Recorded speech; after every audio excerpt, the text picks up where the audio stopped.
Hello students and welcome back to our class. आज हम यहाँ पे पढ़ेंगे कर्व क्या होता है एंड पॉलीगन्स क्या होते हैं। तो कर्व देख लेते हैं सबसे पहले। कर्व क्या होता है? एक शेप होता है और लाइन होता है जिसको हम स्मूथली जो है इजीली जो है ड्रॉ कर सकते हैं पेपर पे और किसी प्लेन पे और पेपर पे ड्रॉ कर सकते हैं और बेंड कर सकते हैं। ठीक है, जैसे कि ये देखिए कर्व जो है इसको हमने इसलिए क्या किया, प्लेन पे ड्रॉ कर लिया, टर्न भी कर लिए। ठीक है, इसको ड्रॉ भी कर लिए, टर्न भी कर सकते हैं, बेंट भी कर सकते हैं। तो ये क्या होता है? ये कर्व होता है।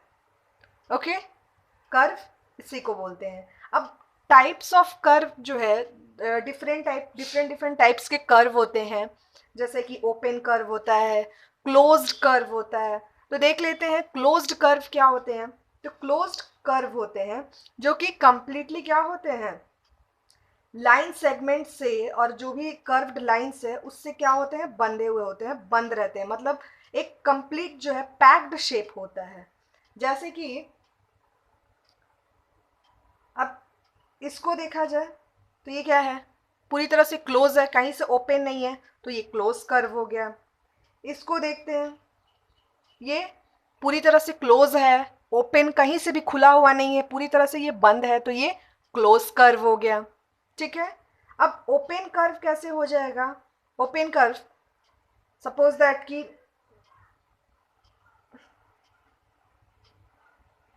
ऐसा कुछ है। ठीक है, तो ये इधर से ओपन है तो ये क्या हो जाएगा, ये ओपन कर्व हो गया। ठीक है, या फिर इस तरह से कुछ लिए तो ये इधर से ओपन है तो ये क्या हो गया, ओपन कर्व हो गया। ठीक है, तो ओपन क्लोज समझना इजी है। ठीक है, जो पूरी तरह से क्लोज है वो क्लोज कर्व, ओपन है तो ओपन कर्व। अब ये ऐसा कुछ रहे फिगर, तो इधर से ओपन है, ओपन कर्व हो गया। इसी को ऐसे एक ट्रायंगल बना दे तो क्लोज कर्व हो गया। ठीक है, अब पॉलीगन्स क्या होते हैं? पॉलीगन्स जो है ये क्या होता है, एक polygon is a plane figure that is described by a finite number of straight lines. Polygon जो है वो हम कितने भी लाइंस को स्ट्रेट लाइन को जोड़ के बना सकते हैं। ठीक है, स्ट्रेट लाइन को जोड़ के बना सकते हैं। जैसे कि ट्रायंगल में तीन लाइंस को हम यूज करते हैं, 1 2 एंड 3। ठीक है, तब ट्रायंगल बनता है। अब इसमें तीन लाइंस हैं तो तीन साइड्स भी हो जाते हैं, 1 2 3। ठीक है, तो ये क्या हो गया, ये भी एक पॉलीगन हो गया। क्वाड्रिलेटरल में 4 साइड्स होते हैं तो ये भी एक पॉलीगन हो गया। पेंटागन में 5 साइड्स को मिला के बनाते हैं तो ये भी पॉलीगन हो गया। ठीक है, तो ये सब पॉलीगन हो गए। लेकिन अगर बोला जाए कि सर्कल क्या पॉलीगन है, तो नहीं है। क्यों?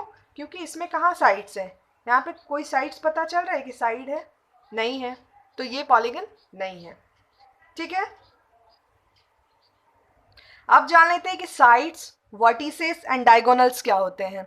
तो साइड्स क्या होते हैं, जब हम लाइन सेगमेंट्स को जोड़ के एक पॉलीगन फॉर्म करते हैं तो क्या होता है, वही साइड्स होते हैं। अब ये सब, ये लाइन सेगमेंट, ये लाइन सेगमेंट, ये लाइन सेगमेंट, ये लाइन सेगमेंट, फिर ये लाइंस, इन सबको जोड़ के ही तो पॉलीगन बनाए हैं। बिना लाइंस को जोड़े हम पॉलीगन कैसे बना लेंगे? नहीं बना सकते हैं। तो लाइंस को जोड़ के जो पॉलीगन बनाते हैं तो यही लाइंस क्या हो जाते हैं, लाइन सेगमेंट्स जो होते हैं यही साइड्स हो जाते हैं। यही सारे साइड हो गए, 1 2 3 4 5, 5 साइड्स हो गए। ठीक है, A B, B C, C D, D E, E A, ये साइड्स हो गए ना। इन्हीं को तो जोड़ के हमने पॉलीगन बनाया और इन्हीं को हम साइड्स बोलते हैं, साइड। ठीक है, वर्टेक्स किसको बोलते हैं? जब साइड्स जो है, जो साइड्स रहते हैं ये, जैसे कि A B and B C, ये जो मिल रहे हैं एक पॉइंट पे, तो जो इनका मीटिंग पॉइंट होता है, जैसे कि ये जो है मीटिंग पॉइंट जो है बी, तो ये साइड, ये वर्टेक्स हो गया।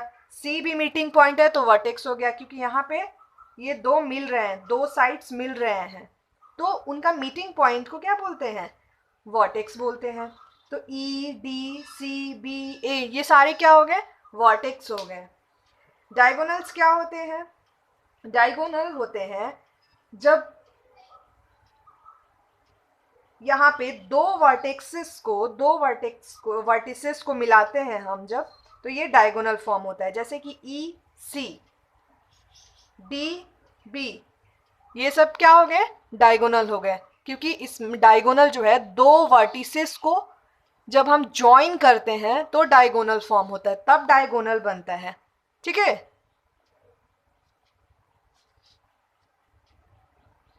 नाउ एंगल्स क्या होते हैं, एंगल होता है जब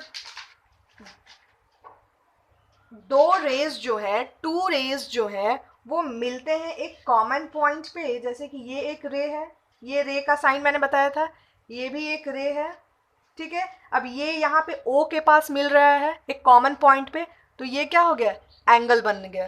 ठीक है, ये एंगल फॉर्म हो गया। ठीक है, तो एंगल का साइन ये होता है। अंडरस्टैंड, जब दो रेज जो है मिलते हैं और ये जो कॉमन पॉइंट इनका होता है जहाँ पे ये मिलते हैं, ये हो जाता है या एंगल फॉर्म करता है। ठीक है, एंगल फॉर्म करता है। तो एंगल कैसे लिखते हैं, एंगल ए ओ बी, ये जो पॉइंट है सेंटर है उसको मिडिल में रखते हैं, ए ओ बी, ये एंगल का सिंबल है।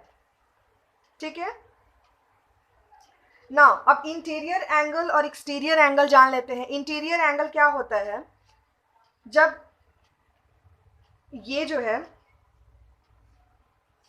ठीक है, अब जो इनसाइड में जो ये फिगर है इसके इनसाइड में जो एंगल बनता है ये होता है इंटीरियर। ठीक है, देख सकते हैं जो अंदर में बन रहा है एंगल वो इंटीरियर, और जो बाहर में बन रहा है, ये फिगर के बाहर में बन रहा है एंगल, तो ये एक्सटीरियर। ये तो इजी है समझना, जो अंदर में एंगल फॉर्म हो रहा है इंटीरियर मीन्स अंदर, ठीक है, एक्सटीरियर मीन्स बाहर। ओके, और जो बाहर में एंगल फॉर्म होगा वो एक्सटीरियर हो जाएगा। अंडरस्टैंड, अब साइड जान ले, साइड तो समझ गए हमने कि ये साइड होता है, ये एंगल होता है। ठीक है, और ए बी सी ये क्या होते हैं, ये सब वर्टिसेस होते हैं। ठीक है, अब आप समझ गए एंगल क्या होता है, साइड क्या होता है, वर्टिसेस क्या होता है, एक्सटीरियर इंटीरियर क्या होता है।